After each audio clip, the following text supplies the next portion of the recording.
കോഴിക്കോട് താമരശ്ശേരി ചുരത്തിൽ ഗതാഗതക്കുരുക്ക്. രണ്ടിടങ്ങളിൽ വാഹനങ്ങൾ കുടുങ്ങിയതിനെ തുടർന്നാണ് ഗതാഗതക്കുരുക്ക് രൂപപ്പെട്ടത്. രണ്ടാം വളവിൽ KSRTC ബസ്സിന് പിന്നിൽ ടിപ്പർ ഇടിച്ച് അപകടമുണ്ടായി. സമീർ സി മുഹമ്മദ് വിവരങ്ങളുമായി. സമീർ, നിലവിലെ അവസ്ഥ എന്താണ്? ഇത് പരിഹരിക്കാൻ എങ്ങനെയാണ് നടപടി?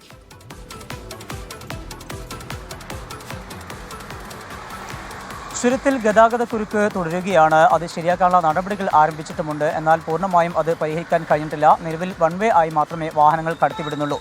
രണ്ട് ഇടങ്ങളിൽ അപകടമുണ്ടായതിനെ തുടർന്നാണ് ഈ ഗതാഗതക്കുരുക്ക് ഉണ്ടായിരിക്കുന്നത്.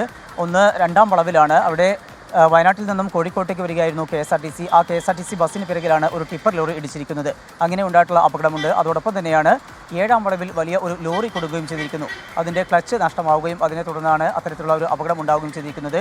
ഈ അപകടങ്ങളിൽ ആളുകൾക്കൊന്നും തന്നെ വലിയ രീതിയിലുള്ള പരിക്കുണ്ടായിട്ടില്ല, വലിയ നാശനഷ്ടങ്ങളും ഉണ്ടായിട്ടില്ല എന്നുള്ളതാണ് ആശ്വാസം നൽകുന്ന കാര്യം.